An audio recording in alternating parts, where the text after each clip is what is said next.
Hi, y'all. It's Emily.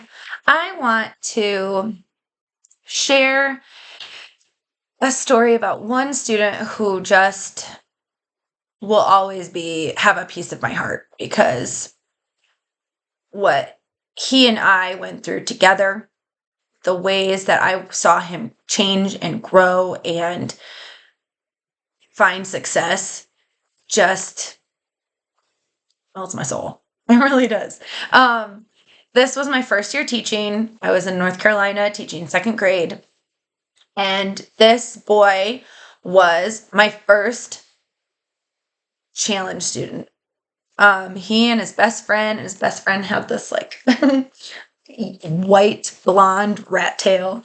They would just be super naughty and just all over the place, kind of wild child, always tipping back in their chair and falling out, giving me a mild heart attack. And just so silly. Like looking back, I remember being like, what do I do?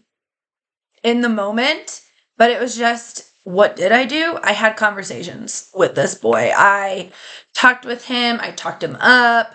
We tried to figure out what the problem was, and he struggled with reading.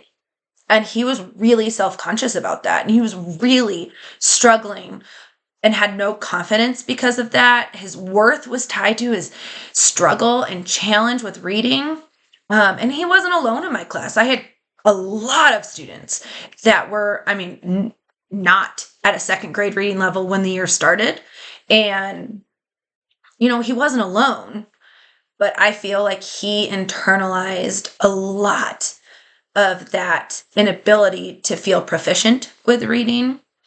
He internalized it and it messed with him mentally a lot. And so I worked with his family to try and see, okay, what have you done at home? Because they were seeing a lot of the same behaviors, just kind of like the wild child all over the place, kind of defiant here and there, but very sweet overall as well. And we were working on it. They were getting him, they were thinking about going to the doctor about ADHD, and just we're all working to try and help this child. But I had one conversation with him one day, and it broke my heart. I never experienced this before this day, and it changed everything for him and for myself moving forward. But one day I had gone up to him because he was doing his thing, and I asked him, I said, hey, like, what's going on? And he asked me point blank, like, I will never forget this. Would you miss me if I wasn't here anymore? And I was shocked because this is a second grader. This is like a 7, 8-year-old asking, pondering, not being here. And I asked him, I was like, would you come out in the hall with me? Because I didn't want the other students to hear. And I was trying to figure out, how do I respond to this? And I got him out in the hall, and I ended up saying, I was like, I would be shattered. I would not be okay if you weren't someone I got to see every day like I do now. I want you here so badly. And I know I'm not the only one. You have friends here that want you here, that are excited you're here. You have family members that are fighting for you and wanting to give you a great life. And I just remember my voice shook the whole time I talked to him. And I was on his level, looking him in the face, and I was like, you need to know, I will never be okay if you're not here. And from there, like, I was in touch with family more consistently, and he ended up getting on an ADHD medication. And after that point, I didn't see him growing as a reader as my focus. Yes, it is a focus. I understand that. But the challenge was not getting him to read. The challenge was getting him to believe in himself and have confidence and feel good about himself, feel worthy of being here because of that question he asked me. It was no longer a question about, okay, what skill does he need to know in reading? How do I help his fluency? What word sets do we need to work on? It was, how do I give him love? How do I show that it doesn't matter to anybody, to even himself, if we see that growth, if I don't help him feel confident and feel good and feel worthy and like he can be successful, then I have failed. Then I have failed. And so that's all I did with him.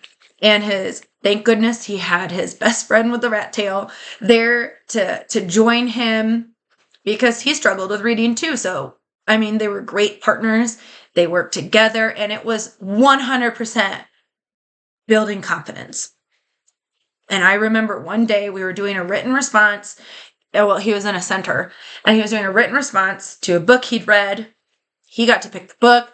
He had to write about it. He and his friend, they did it all together. They wrote in their journal. They had written a full page, and they came over just bursting with energy. They were just so excited. And I was like, oh my goodness, you wrote a whole page?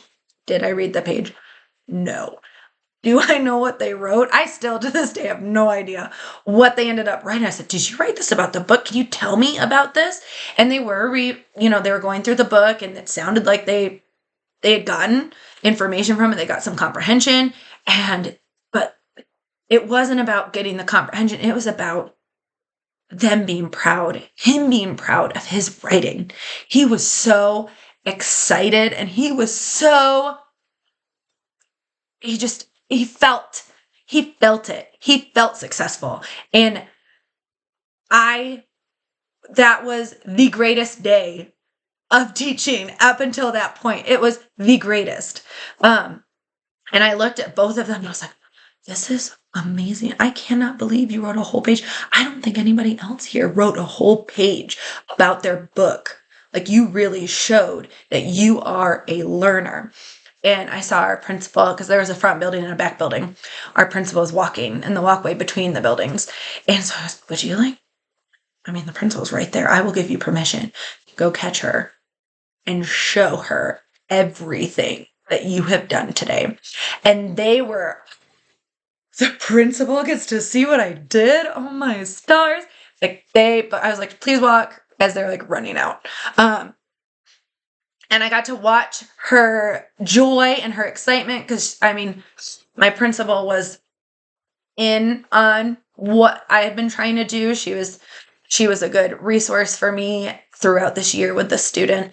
And she embellished her reaction and got really dramatic too. So when they came back, they were on cloud 9, and something had shifted, because he went from a student who thought, I can't, to I can. And from that moment, I saw a change. Did his reading grow on the tests at the end of the year? No. I had the option to retain him, and I chose not to. In that area, retention happens more often than in a lot of places. But I decided not to. And that was because I felt pretty confident that he would make the gains now. He finally saw himself as a doer, as a learner, as somebody worthy of trying. And that was the accomplishment. And I can't show that on any data or anything. But I mean, I kept in touch. He was just in the front building. So I was able to see him, and his third grade teacher knew what my goal was and what I wanted and how, like, why he stayed in the same space on our reading assessments the whole time. She understood why. And she came back throughout the year, and he had grown 3 grade levels in reading by the end of third grade. So he had essentially caught up to where third graders should be. And that's it. Like, I know I was trained to teach children how to read, how to do math, how to write, some science and social studies skills and knowledge and content. But if I had kept going on the path I was, I never would have reached him. I never would have helped him make that connection to I am a learner. If I just taught academics, if I didn't pay attention to his mental health and where he was, because it was dark. It was dark. And for a 7-year-old and 8-year-old to be feeling that way, something has to change. And that's what I did. Because I mean, what else would I have done? I couldn't stay on the same path. Something had to change. And he actually, I left, went after his 4th grade year and haven't been back since, but his graduation year is next year. And I plan on going down. And if he's still in the same district, going to that graduation and seeing if he and the other students I had, if they've stayed there and graduated, and just seeing that, because for him, that's awesome.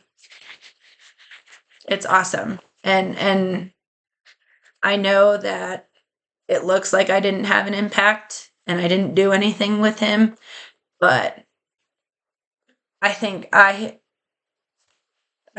he did more growth than any other student I think I've ever had in 10 years of teaching. And that says something, I feel. And other people might have a different opinion, but I know what happened and I know the truth there. And I just wanted to share that feel-good story, because teachers all over the place are caring for kids. They're not caring for a test score or, the test side of that kid. They're caring for the kids. And we need to remember that and hold grace and understanding and compassion for teachers out there, because my story might be unique in my journey, but it's not unique around the world with all the other teachers. They all have a student like this boy that they fought so hard for. So yeah, I hope you enjoyed it. I love sharing the good. Have a good day.